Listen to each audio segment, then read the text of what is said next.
All right, let's get started. Any questions about anything so far?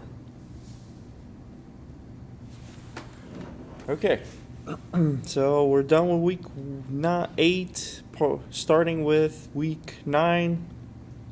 And week 9 talks about arrays. Okay, so where is C line?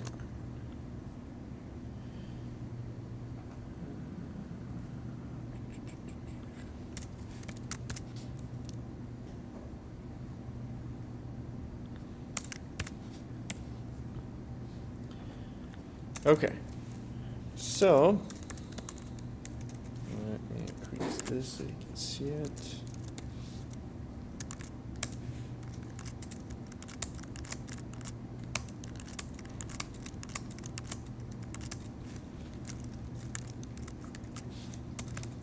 Okay, so arrays. And arrays are basically what, if you've done Python, a list, but a list of only one kind of data. So let's say, for example, I wanted to declare something like 1,000 variables, like int a1, or let's do it to 0, a0, a1, a2, right, and so on and so on and so on, a 999, right? So that's how I would have to declare 1,000 variables, right? I'm going to have to go and type 1,000 variables. Instead of doing this, that's why programmers came up with arrays. There are shorter ways to do this. So you can just say A1000, right? And that right here, what I did is I declare an array of 1,000 integers. Okay, what is the array name here? The array name is A. A is the array name, and the 1,000, right, tells the compiler to reserve 1,000 integer memory spaces. Okay, so just like if I was to go in there and declare 1,000 variables like I showed you, that's exactly the same thing that this does. Okay, what are the values initially stored in this array? And by the way, let me just show you another way. So this is declare an array of 1,000 integers. What are the values of this array yet? The values in the array could be random numbers. All right, garbage that is left in memory. Okay, so there's a bunch of stuff that's floating around in memory. You're telling it reserve 1,000 spaces. It's going to reserve 1,000 spaces, but what number is stored in each of these 1,000 spaces, we don't know, right? What we can do is we can look through that, and I'll show you that in a second. Actually, why don't I do it right here? So let's do this. I'm going to use a loop.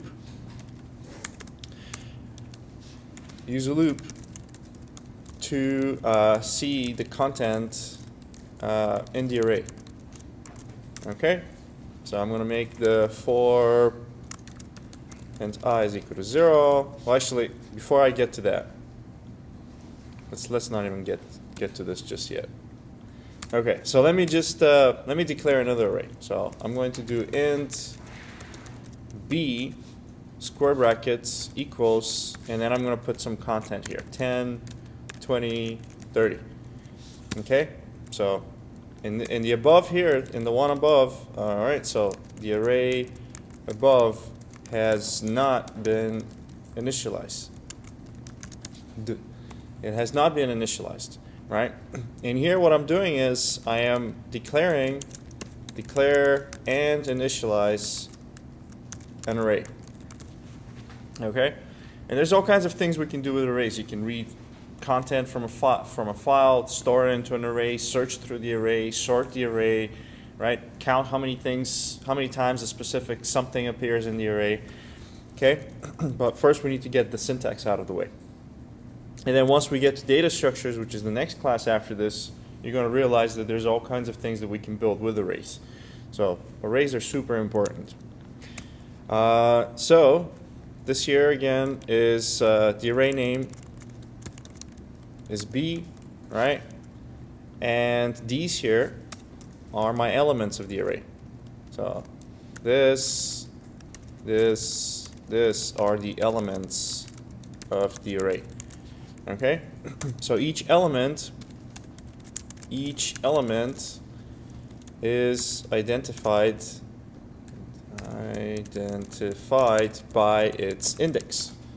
Okay, what are the indexes? Well, if these were the elements, indexes are, this is the 0, this is the 1, and this is the 2. Right? The indexes of the array always start at 0, just like the Python lists. And in this particular case, I have 3 elements, right? So there are 3 elements in this array. Okay? The first element has an index 0, the second element has an index of 1, the third element has an index of 2. Right? If there's 3 elements, the last one is always 3. However many elements you have minus 1. Right? If I had 1,000 elements, the first one is going to have an index of 0. The last one is going to have an index of 999. Just like if I was to go and declare a bunch of variables, right? If I wanted to do 1,000 variables and I start at 0, then I'm only going to go to 999, right? If I went to 1,000, then I'm going to have 1,001. Okay. So far, how you declare an array, right? How you give it, how do you tell it in advance how many elements that it will have without initializing them, and how you can declare and initialize an array in one statement. Okay, notice in here that we're not putting a number in between the square brackets. You don't have to, right? You don't have to do this. In fact, well, this doesn't hurt it, but you don't have to. It will automatically figure out that since you have 3 things, right, it's the same as you just did this. Okay, so you don't need to put anything in the square brackets. In indexes, right? So these are the indexes. So let's have a look at these different values of this array first. Okay, so I'm going to go in there. I'm going to do a cout. So this is display every element of the array. Okay, so I'm going to go in there. I'm going to do a cout b square bracket 0 is this one. Okay, and I'm going to do the same for all the other ones. All right, so this is my first element. The first element starts with a 0. The second element is the 1. The third element is the 2. Okay, so when I do this line right here, you're going to see this number. When I do the next one after it, you're going to see this one. And the last one, the B2, is actually going to show me this one.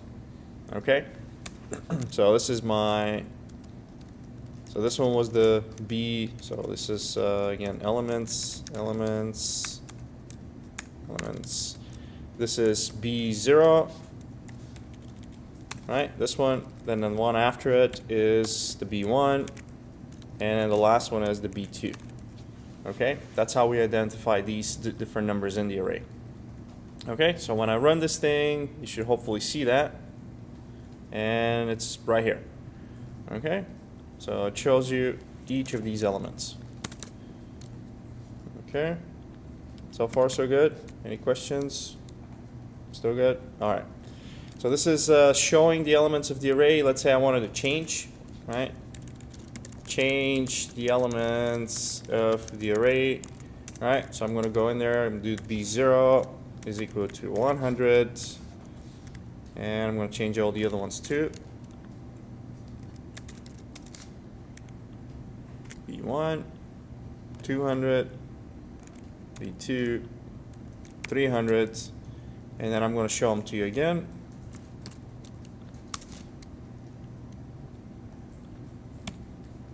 All right, and then this time it should show me the 100. And there you go. Now they're changed. Okay, so showing the elements of the array, displaying the elements of the array. Okay. Now let's use a loop, since initially I was wondering what are the values that this thing stores in it, right? I didn't give it initial values. I didn't go in there. I didn't go and I didn't do A0 is equal to like 1000 or whatever, or 0, right? So I want to see what are the actual values that are stored in the array up here. Okay, let's have a look at them. So I'm going to go in there and get one of these loops. Right? I'm going to get a loop, and I'm going to tell, okay, well, this loop I want it to go. First of all, let me use a loop to show you this array here. Okay, and then we'll use it for the other one, for the big one. So I'll use a loop to content in the array. So I'm going to do, okay, this is my B, so it's 3 of them. So while I is less than 3, and then I++, all right? And then instead of me doing 3 couts to show you the content of the array, I'm just going to do this. I'm going to paste this in here, close the quotes in there. This here is going to be my I, more quotes. And this here, the value that I'm going to show is the I. Okay? So it's basically going to do this one line repeatedly for as many elements that I have, as many elements as I have in the array. So if I run this again, let me do a little cout in here. Use the loop.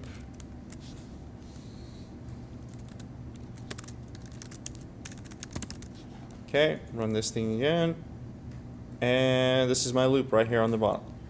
Okay, so basically the same thing that I did up here, I can do with a loop very easily with just a single line of code. I don't even need the curly brackets.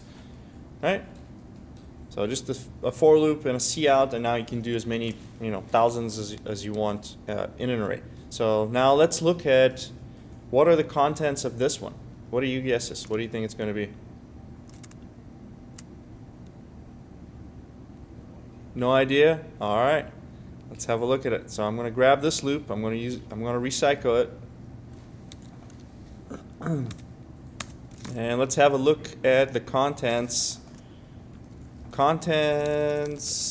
of I don't know if that's a word. Initialized array. I guess it is. An initialized array, right? So what I'm going to do is this time this thing goes to 1000 because I have 1000 in the A array. I'm going to change this letter to show A. This is going to be an A. And I don't know. Well, let's see. So I'm going to run this thing. And it actually shows a bunch of zeros. Not all zeros. Right? So you could get lucky and have a 0 in the memory address. But as you can see, there's all kinds of other garbage numbers that could be in there. All right? Most of them are zeros, but don't count on them being zeros. Okay? All right? There's another garbage in there, a few garbage ones. Right? So what's the moral of the story? Well, if you want this array to be initialized to specific values, you have to provide the values manually. All right? How can I? So this is, it has some garbage numbers in there, right? So how can I initialize an array using a loop?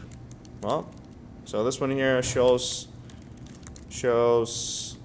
some garbage numbers because it is not initialized, right? Now let me do this. I'm gonna go in there. I'm gonna use the same loop, and this time instead of showing the array, I'm just going to say, okay, let's change the array. AI is equal to 0, right? So what am I doing? Initialize the entire array to zeros, okay? And I got to change this to 1000, right? And then if I run this loop here, now the whole array is going to be 0. So we're going to get rid of all these garbage numbers, okay? And that is why you might want to use a loop when you're working with arrays. In fact, most of the times you want to use an array, you want to use a loop to control the array and to see the array and all that good stuff. Okay? Let's see some issues here. So let's say I have an array. I have an array in C. Right? And my array C has only 2 things. 100, whoops, curly brackets. 100 and 200. Okay. Oh, and by the way, so far I've just worked with integer arrays. It doesn't have to be an integer array. I can have a double array, right? I can have a float array. I can have string array, an array of strings, right? I can have a character array. Okay. So let's have a look at this thing as I'll make it a double. Okay. So this is going to be 10.1, 20.2. Okay, so that's my array. How many things are in my array? Well, 2 things, right? This is my first element. This is my second element, right? I have indexes. Index. This is my index 0. This is my index 1. Okay. Now, if you've done Java, if you've done Python, you know there's something called index out of range, which is basically, I only have 2 indexes here, right? I have only 0 and 1. If I try to do this, so this is index out of range issue, right? So I go in there and I do cout C square bracket 3 or 2, okay? What is this going to show me from your past experiences with Java and Python? Error? Okay, right. So in Java and Python, you would get something like index out of range error, right? But remember, this is C++, right? It's not going to give you that. So let's do C. Well, it's going to be all the way at the bottom. So if I run this thing, you see what it is? This is what C2 is. Okay? It's a big number. Okay? Well, actually, it's a very, very small number. Okay? That's 2.122 times 10 to the negative 312. So put the decimal dot and move it, add 312 zeros, and then that's 0.2 whatever. Okay, so no index out of range error. Okay, just like a lot of the things that happen in C++, don't expect it to just error out and I might crash on you, but not for this kind of stuff. Okay, well, what it will do is it will just not work properly, right? Especially if you're using some kind of assorting things or shifting things.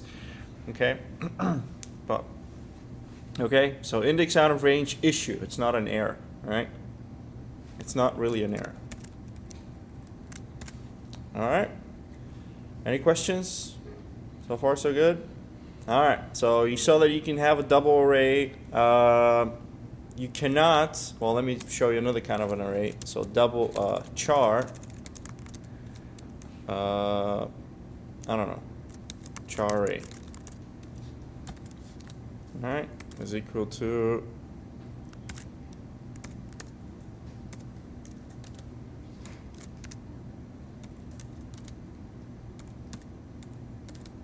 Alright, there's your character array.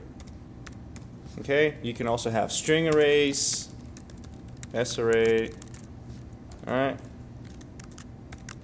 which would be something like 1, 2, alright, 3. So there's all kinds of information that you could actually store inside of inside of an array. So you already saw the double, you saw the char, string. They work the same way. So if I wanted to do cout s array 2, what is this one going to show me? 3, right? Okay.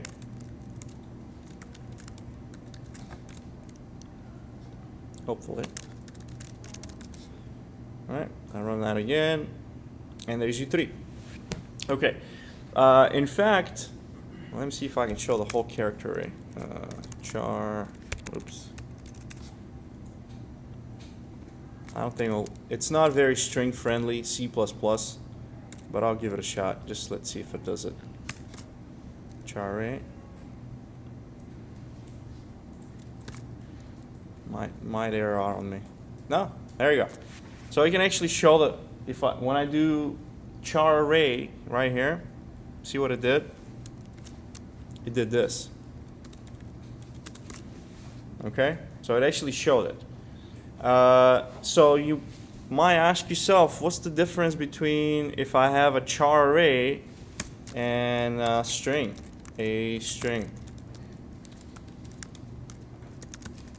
What's the difference between this one and this one? What is the difference between char array and a string? Because I can show them both the same way. So let me do this. So cout a string equals a string. Okay?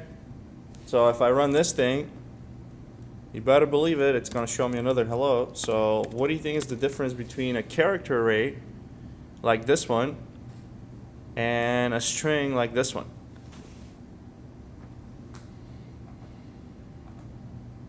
You can manipulate individual.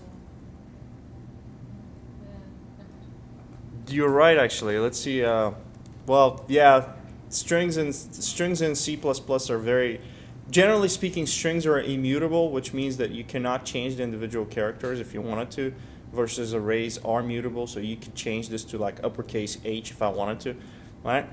But so that's one difference. That's correct.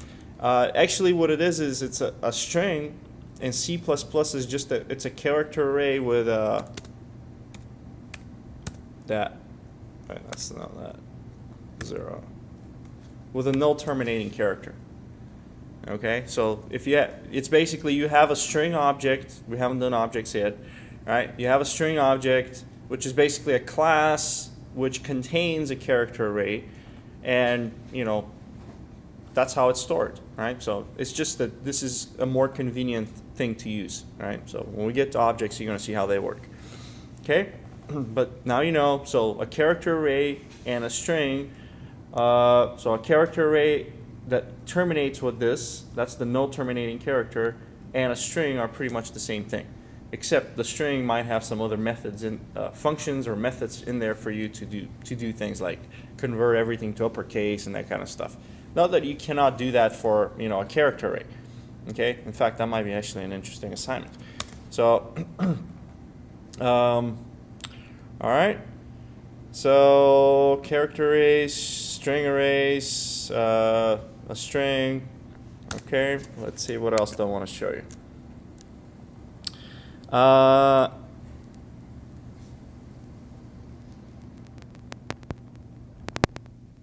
Okay, so just a quick reminder about pointers.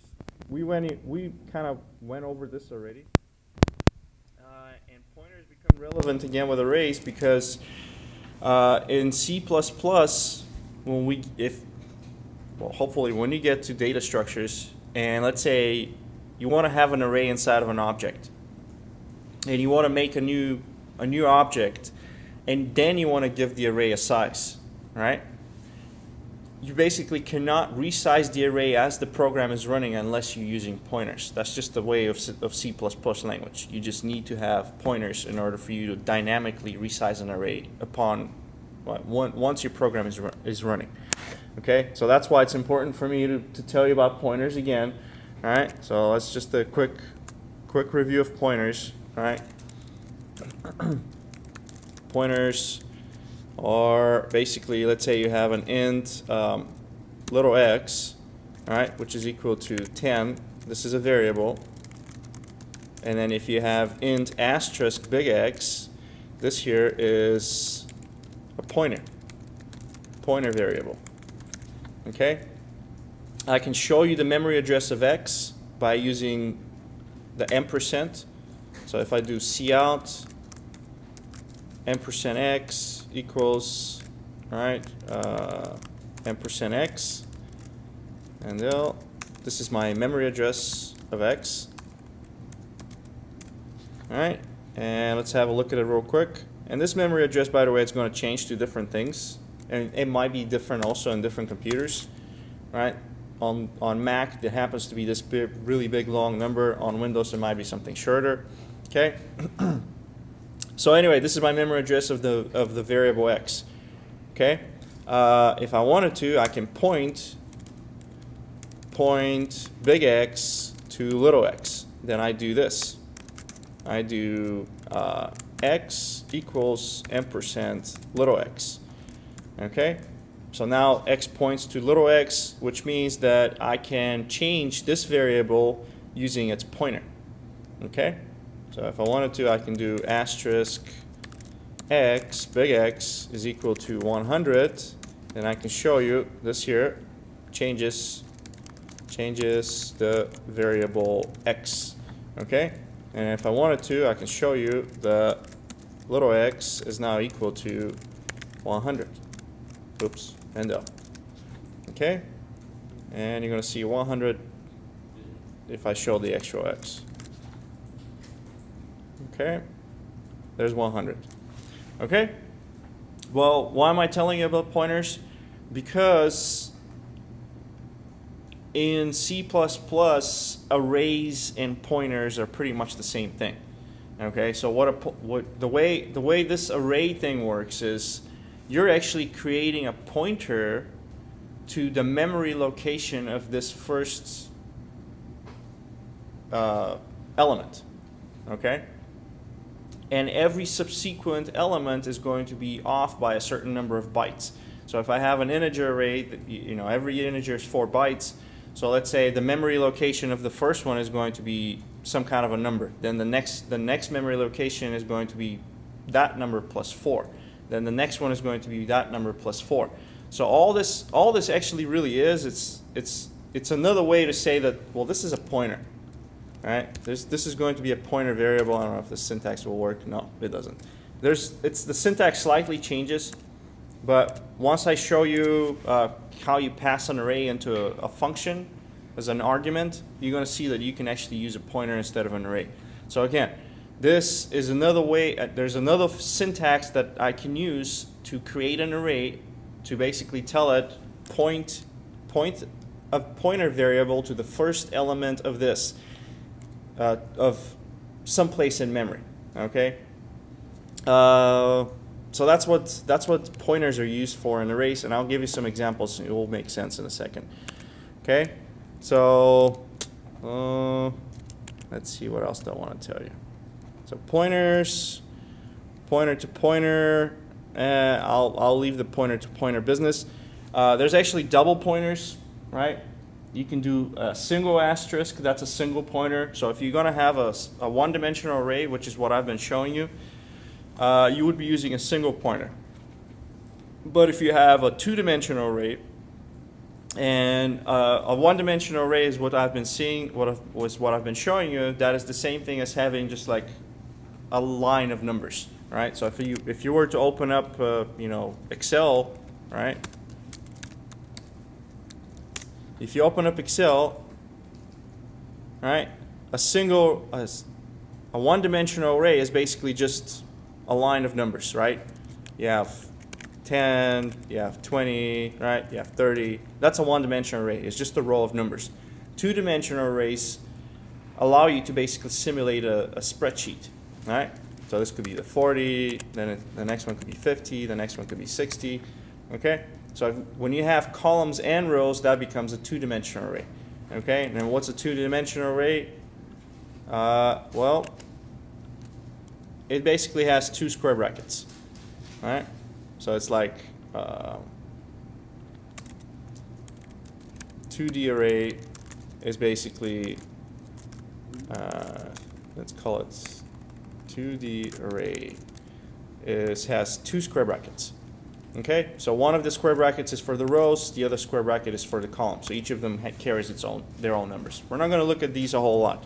Okay, I just want you to be aware of of these two-dimensional arrays. There's also three-dimensional arrays. There's also four-dimensional arrays, right? You can create them as many, you can create as many dimensions in these arrays as you want, right? When you start working with some, mathematical concepts and constructs, sometimes it helps to have three-dimensional arrays and stuff like that. Okay, or physics and science.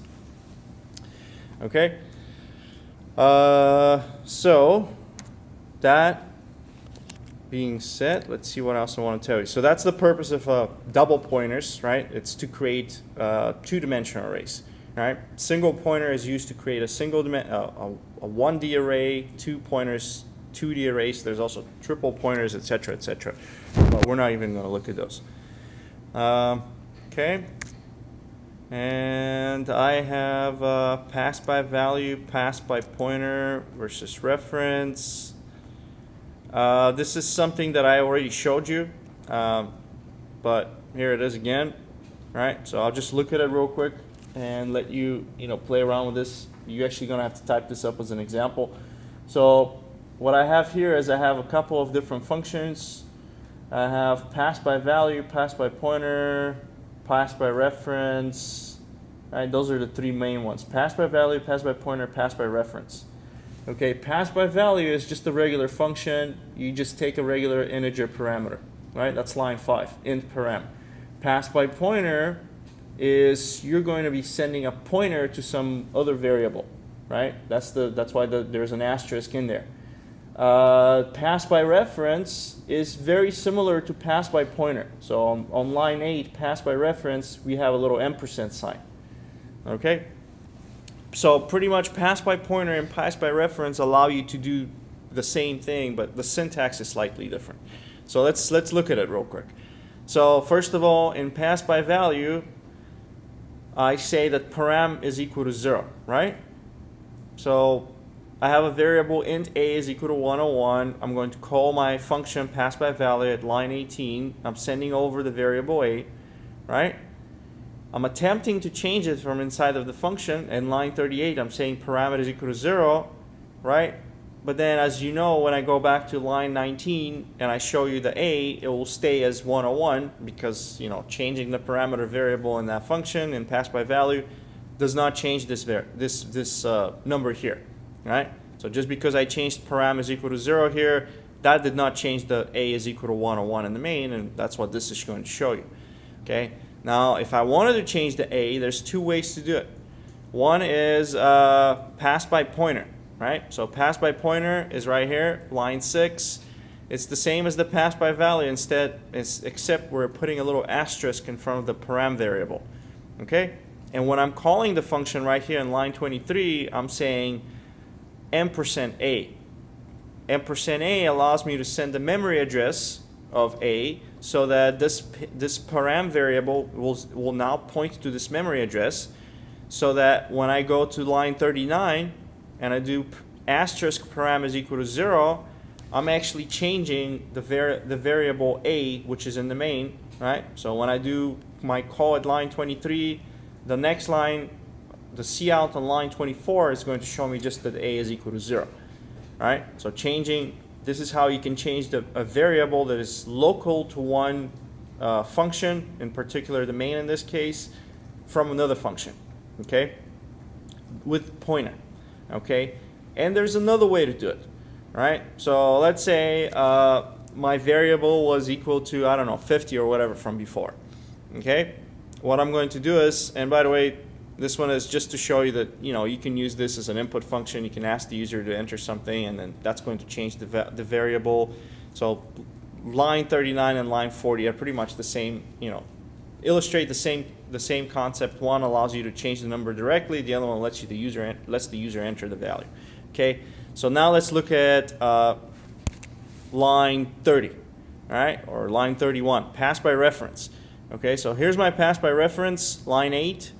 Right? And it will do the same magic that the function pass by pointer did. Right? So the function on line 6 and the function on line 8 will accomplish the same result. Okay? They're both creating, one creates a pointer, the other one creates a reference. What's the difference between a pointer and a reference? A pointer variable can be repointed to another memory location if I wanted to. Right? So in my example here, right, I have x is equal to %x, right? But later on, if I wanted to, I can say, well, after this, x is equal to %a, right? Actually, that's a 2D array. So let's say if I have some other variable, z is equal to 100. All right? So I can repoint a pointer variable to, right? I can repoint a pointer variable to another memory address. Okay? but I cannot do that when I do a reference variable. Okay, so let's look at this thing. So pass by reference int m_param. M_param is the reference variable. When I call this function pass by reference, I do not have to send I don't have to do the %a. So the syntax is different, but it will still do the same thing. So pass by reference now is going to connect these two variables. The param variable and the a variable are going to be pointing to the same memory location, just like I did with my pass by pointer, except the param variable in pass by reference is always going to be connected to the a. Right? I will not be able to go in there and repoint this param variable to anything else other than a. Okay? Got it? So it's just more inconvenient because you can't keep using the same. Yeah. So for me, I mean, there are some cases where you would want this thing to be connected only to that one particular variable, and then you don't want anything, you don't want it to move to any other variable. In that particular case, you might want to use pass by reference. And the other case, when you're doing the pointer, you can change that param variable inside of the function. You can tell, okay, point to some other memory address. So basically two different ways to do the same thing. Okay, but there's a pass by reference, there's a pass by value, and there's a pass by pointer. Okay, I know some people confuse them, but now you know the difference. Okay, and we're actually going to use this pass by pointer business to pass an entire array into a function, right? The array could be an array of objects, right? It doesn't have to be. Well, actually, when you have a string, that's an array of objects, right? And you can, when we start doing classes and data structures, you're going to create yourself. You will have the ability to create some really, really big objects that are going to take up a lot of space in memory, right? So it is inconvenient for me to send an array, which is a list of monster objects, into the function. That'll be, having to move too much stuff around in memory. But what I will do is I'll just send a pointer to where that, array of, huge objects is stored in memory, and then the pointer will be able to change the original array, so we won't have to move things around in memory as much. Okay, and other languages have this kind of like implicit, basically it's built into the Java language to pass by reference. It's built into the Python language to pass by reference. Okay, they did get rid of the pointers, but there's these mechanisms that still exist in the languages to accomplish the same thing. Okay. So that's the purpose of why I'm showing you this stuff here, because we're going to be using this pass by pointer to pass arrays into a function. And I think I'm going to tell you about that stuff next week, though. Arrays and functions, yeah. So I won't get into this week, but it's coming. All right, so recursion. Did I talk to you about recursion? I didn't tell you about recursion, huh? All right, let's do some recursion, because recursion is very important problem-solving technique, if you want to call it that. Just a quick question. Yeah. Pass by value and pass by reference. Yeah. If you do it in the main, it's the same syntax. There's no distinction whether you pass by Correct. value So the or pass by reference. Is that pa- a little confusing? pass by by value is, for instance, if you pass A, pass by reference, you also pass A. yeah. So the only way you know that you pass by reference is from the prototype. Yes. So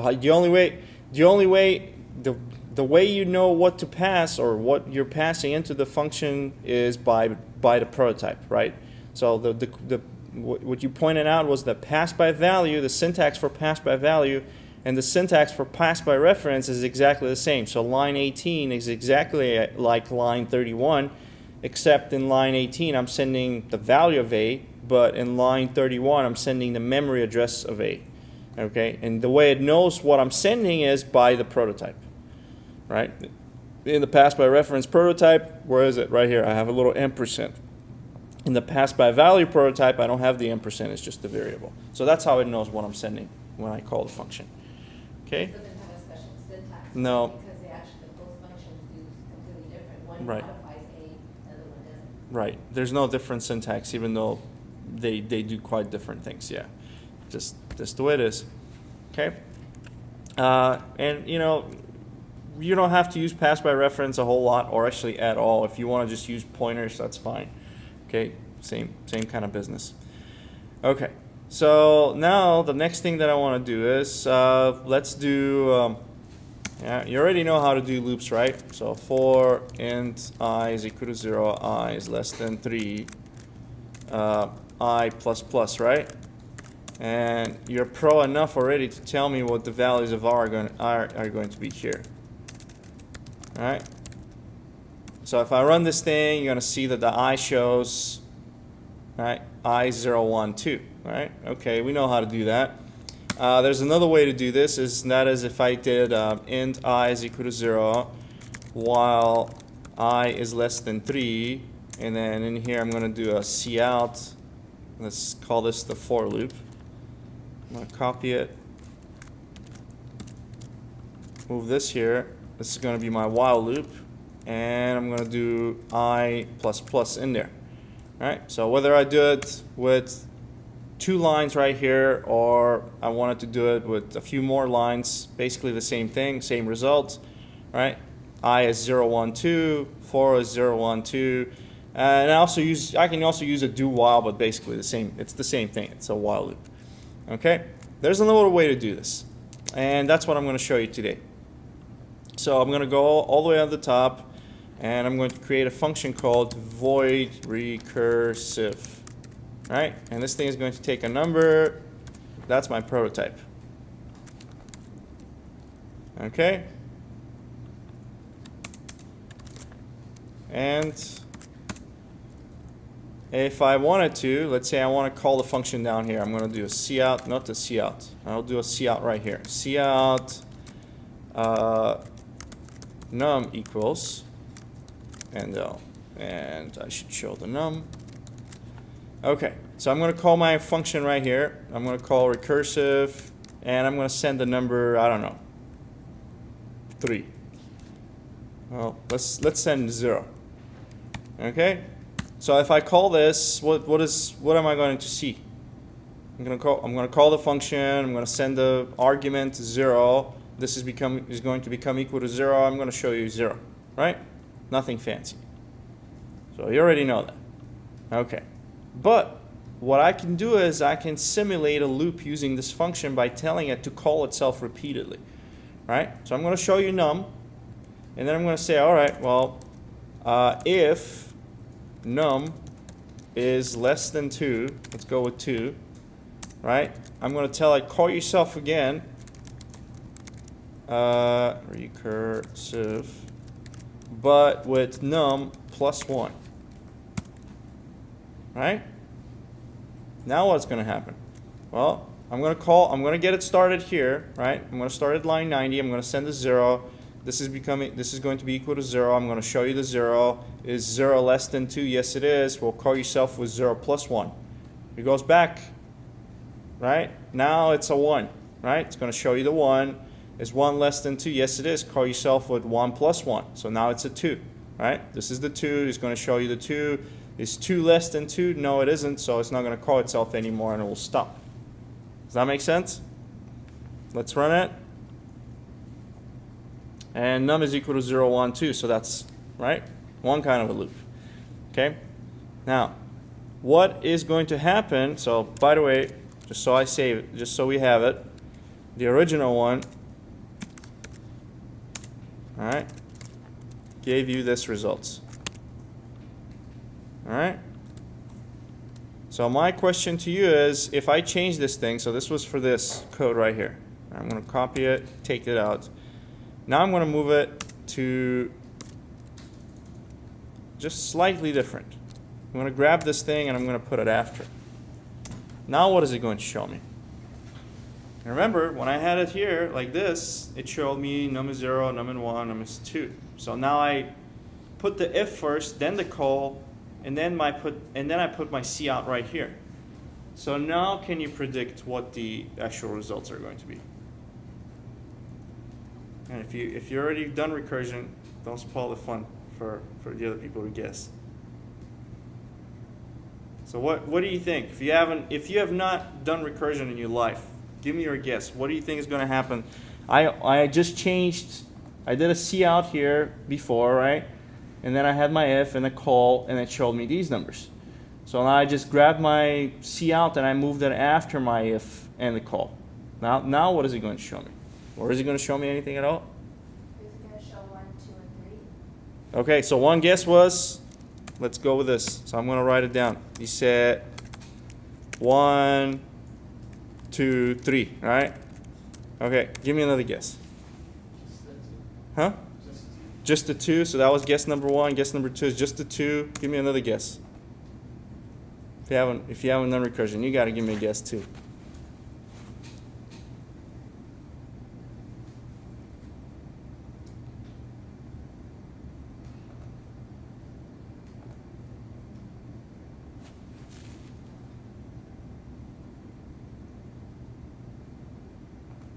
So we have a guess of 1, 2, 3. We have a guess of 2. Give me something else. What do you think is it going to show?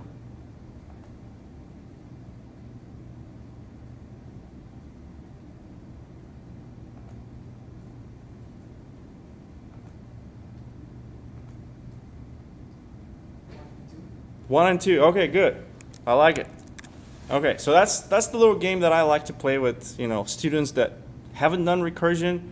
Okay, so now for those of you who have done recursion, what is it going to show me? Isn't that backwards? Huh? Isn't that backwards? Backwards, yeah. It is actually going to do 3, 2. Well, not 3, but it's going to show these numbers, but in reverse. 2, 1, 0. So that's the actual correct guess. All right, and trust me, he's already done recursion. That's why he knows. Okay, but this is the game that I like to play with students. Is like, honestly, I would have a student, like a classroom with over a dozen students, and I'll go around asking people, what's your guess? What's your guess? What's your guess? Nobody gets it right because recursion is confusing. Okay, in my opinion, it's one of the most hard. It's one of the hardest things to wrap your mind around. Okay, because we don't think recursively.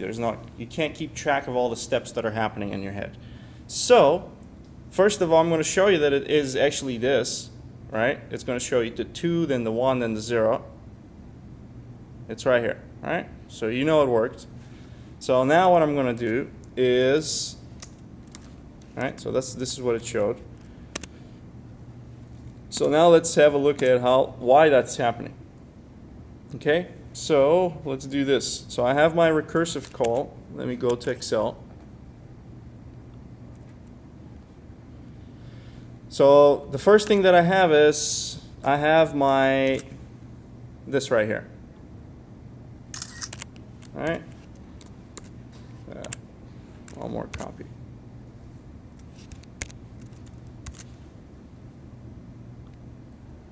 All right. So that's my recursive call. Okay. And then underneath it, what I'll do is, let me erase this real quick. And I'll put it right here. In fact, let me grab both of them.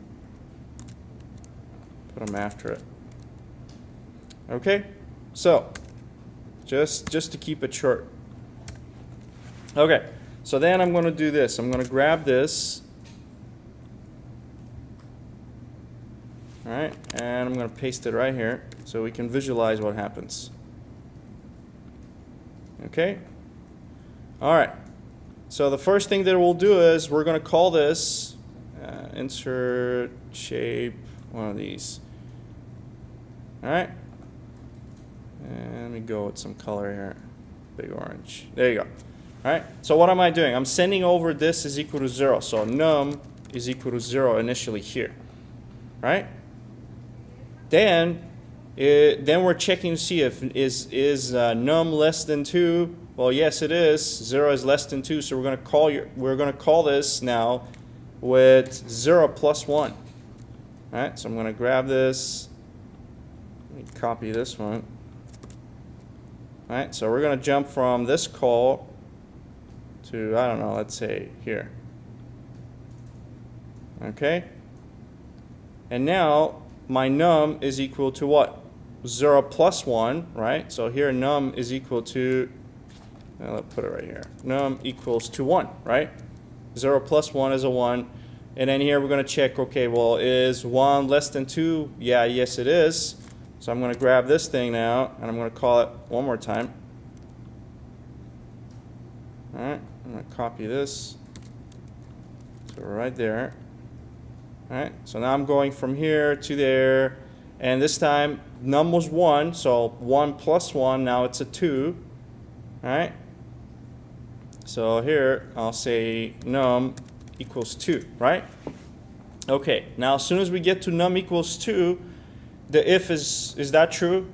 Is 2 less than 2? No. So it's not going to call itself anymore, right? Stops calling itself. So now for the first time, we're going to skip these 2 lines. Line 96, right? Line 96 and line 97, we're going to skip those.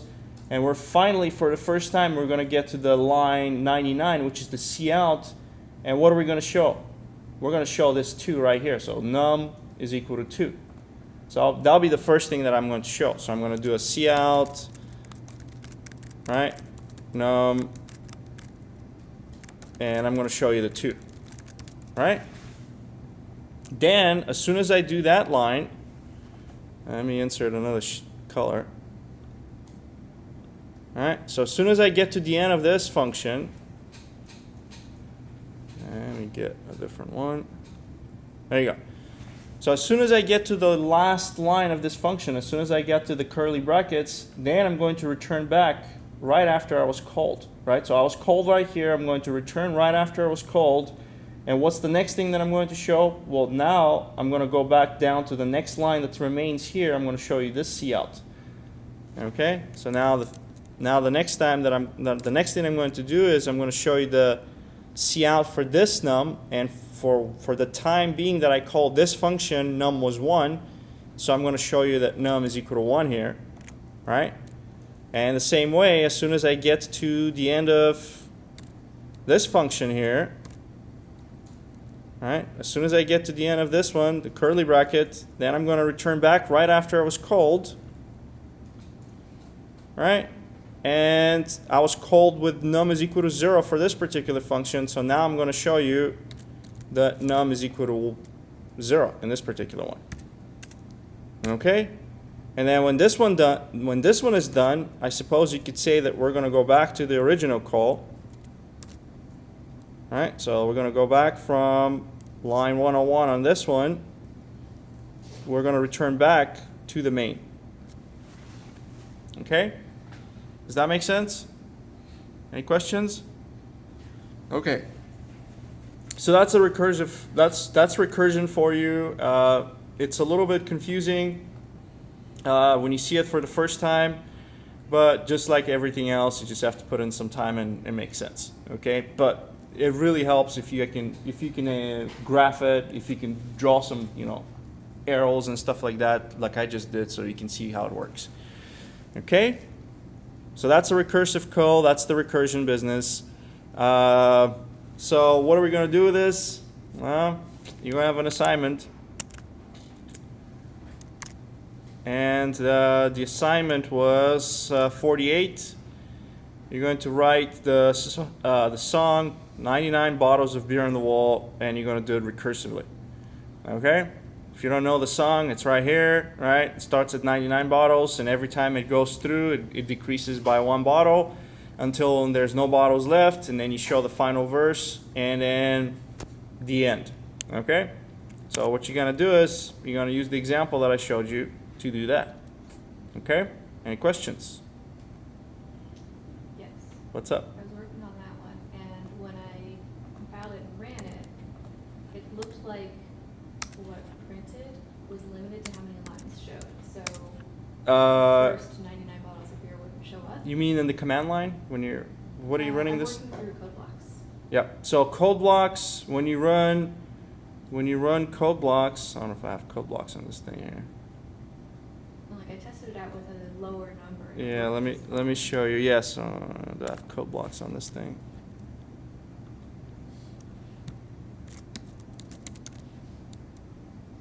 Yeah, dude. Yeah, so if you're running on code blocks and you run the project, it's going to open up the command line, right? It's going to do the, right? It's going to open up this thing and it's going to try to scroll the whatever. Yep. lines. How many lines does it show? Um, I think it's like it's limited to 400 lines or something like that. So I don't know if we can change it. Properties. I don't know if it's the buffer size.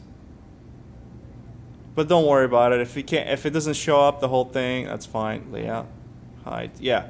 So if you run the program and you cannot copy the entire thing, just copy whatever's on the bottom. We're good. Okay.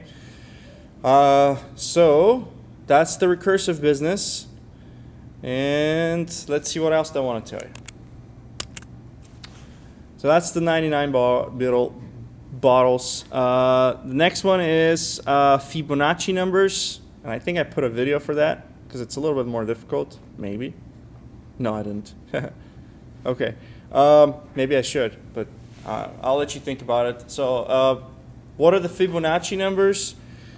I won't give you a hint on this. I just want you to try to see if we can do it. And if you can't, if I get too many questions about it, then I'll put some videos or something. So what are the Fibonacci numbers? Well, these are it, right? So you have, it starts at 1. I guess you can look at it. Let's say it starts at 0, right? 0 and then 1. And then the next number here is now the sum of the first two. 0 plus 1 is 1, right? This number now is 1 plus 1. That's the 2. This number 3 is the sum of 1 plus 2. That's the 3. The 5 is the sum of 3 plus 2. Right? So every number in this line of numbers is the sum of the previous two numbers. And you're supposed to write a program that takes total numbers as an argument and shows you the Fibonacci. So if total numbers was, I don't know, what is it? Oh no, how many numbers we're going to say. So if my total numbers was, how many do I have here? 1, 2, 3, 4, 5, 6, 7, 8, 9, 10, 11, 12, 13. So that's the total numbers. If I say total numbers 13, it's going to show me the first 13 Fibonacci numbers. Okay? So think about it. I don't want to give you too much, give that one away because it's actually a good mental exercise for you. Okay? I don't want to give you every little piece of the puzzle. Then I have a couple of pointer examples. And the pointer examples are just the usual, there's some 3-pointer examples, type them up, get them to work, and you'll be better for it. All right? Make sure you type all the comments, read through all the stuff that I have in here, and then keep in mind that right here on the bottom you have to do something. So use the 3-pointer examples to solve the following problem. You're going to write a C++ program where you declare a variable L, then you another pointer variable P, make P equal to the memory address of L, change the value of L through P, and then show it. Show both of them. Show L itself and show L using the pointer B. If you get stuck, pretty much follow this example here, right? I show you how to do that. And if it still doesn't make sense, you should be able to, this one right here, this example, the pointer CPP will probably be the most relevant for that particular assignment. It's a piece of cake, not a hard one. Okay.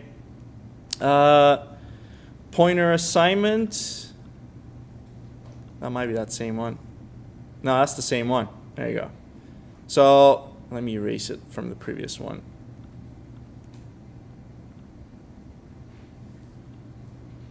Oh, it's 4 pointer programs.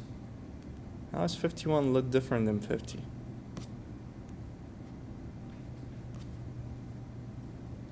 You got a freebie one. Whatever. Let's change this. There you go. Only 3 programs for this. Okay. If you already turned it in, good for you. All right. Now it's been split into 2 assignments. One is the 50, the other one is the 51.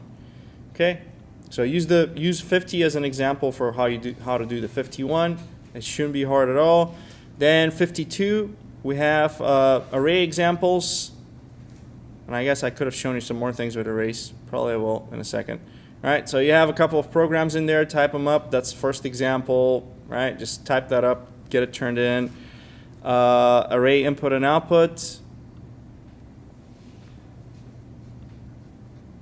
Ask the user how many numbers to enter, enter those numbers into an array, and then show them. Okay, so let's do some hints on this stuff. All right, so let's say I have, what I want to do is, this is your P53 hint. P53 hint, all right? Okay, so first of all, want to make an array of a size that the user wants to decide, right? So let's do this. Int size and cout. How many numbers do you want to enter? Right? And then we do a cn for the size, and then we're going to use the size numbers to make an array. Okay? So the user is going to decide how big the array is. Then I'm going to ask the user to enter some numbers into this array. All right? So for, I don't know, what do we have? Int j is equal to 0, j is less than size, j plus plus. All right? And I'm going to ask the user, cout, please enter number and j plus 1 in here. There. Cn numbers j, right? So that way the user is going to enter values into the array. Okay? That's it, right? So let's say if I wanted to show the numbers in this particular order, just grab one of these loops that I had earlier.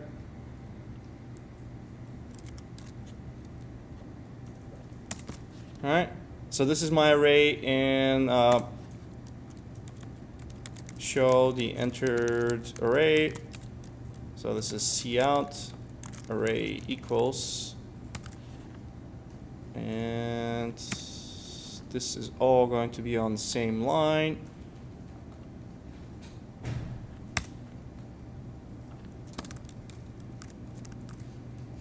With little spaces maybe. Let's do this.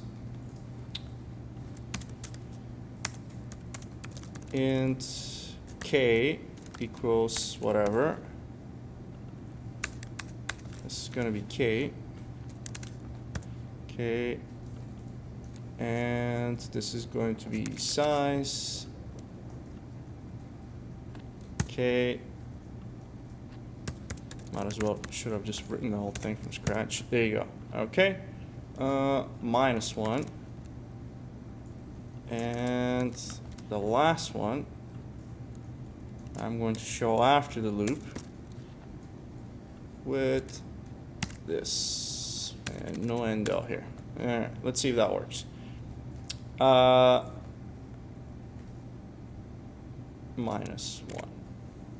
Run it. Okay, how many numbers do you want to enter? I want to enter 4 numbers. 10, 20, 30, 40, and here's my array. Okay, so that's the array that I entered in that form. So maybe I want to show the array in reverse order, right? Show the entered array in original order, right? Let's say I want to show it in reverse order. I want to show the 40, 40, 10, 20, 30, right? So show the array in reverse order. Well, I grab this same thing here. I want to recycle it as much as I can. All right, k is going to start at what? I want to show it in reverse. Help me out.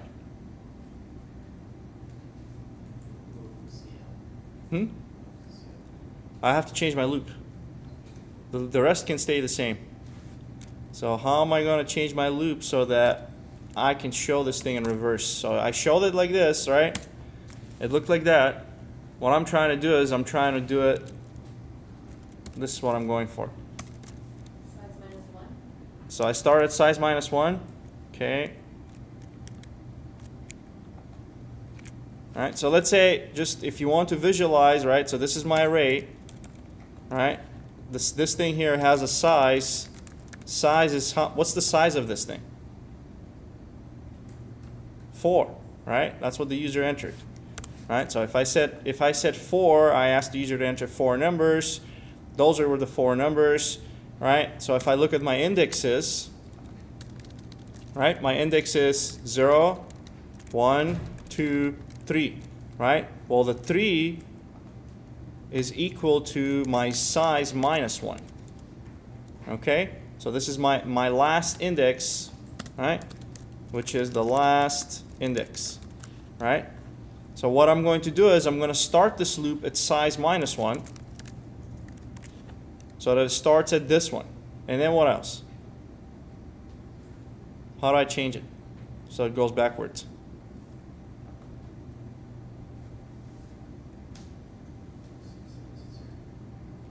Something about 0, so it goes to 0. Okay, why it's what 0?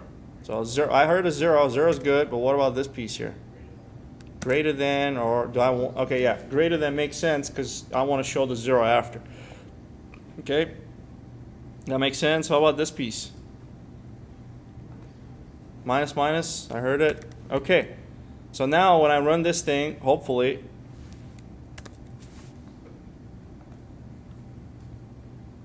it shows it in reverse. So 4 numbers, 1, 2, 3, 4, and here are your numbers, and the numbers in reverse. Okay, so you can easily change these things around. So that's basically it. All right, no, I pretty much showed you how to do that thing, so try not to look at it too much. All right, arrays and random numbers. I don't know if I want to tell you how to do this. Let's see. Make an array 1 of x random elements. Okay, each array. So before in the previous, in this particular, in the hint for 53, you asked the user for the size. For 54, size is random number. All right. What random number? Well, between 20 to 30. Okay. So that's how big the array is going to be. Anywhere between 20 to 30, that will be a random number. Every time, it should change every time you run the program. Notice what I have in here. Must use your randint function to return the value into x. So you already wrote the randint function, hopefully. So you're going to use that thing as, basically 54 and p54. So you're going to have x is equal to randint, which is a random number between 20 to 30, right? And randint is the function you wrote from before. Okay? Then n is going to be a random number between, bless you, 100 to 200, and you're going to make the array fill with these numbers. So each of these numbers here, this is what it's supposed to look like. Right? So I have my array 0 is n, right? What is n? N is a random number between 100 to 200. So all you got to do is you're going to have another one somewhere, right? Inside the loop, n is equal to randint from 100 to 200.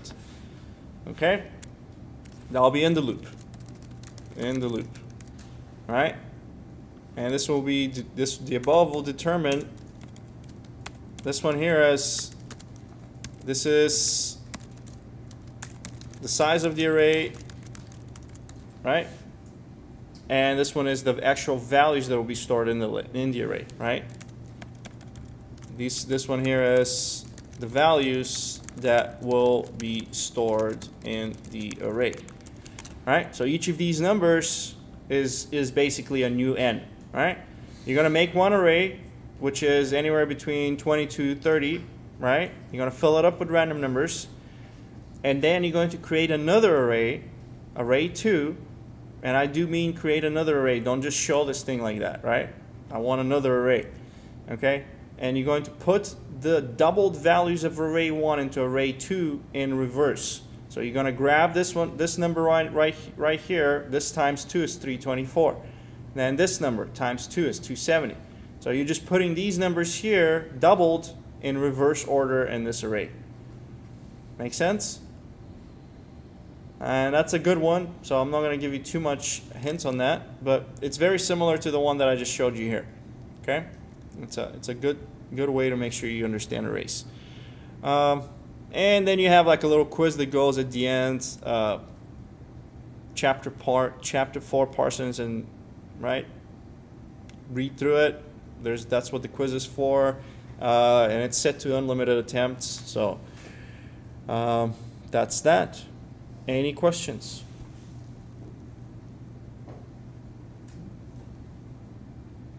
Anyone? Going once, going twice? We sure? All right, I'll take your word for it. So that's all I have to tell you today. If you have any questions, you know the office hour. Send me your emails. And yeah, I will see you next time. Make sure you keep up with these, okay?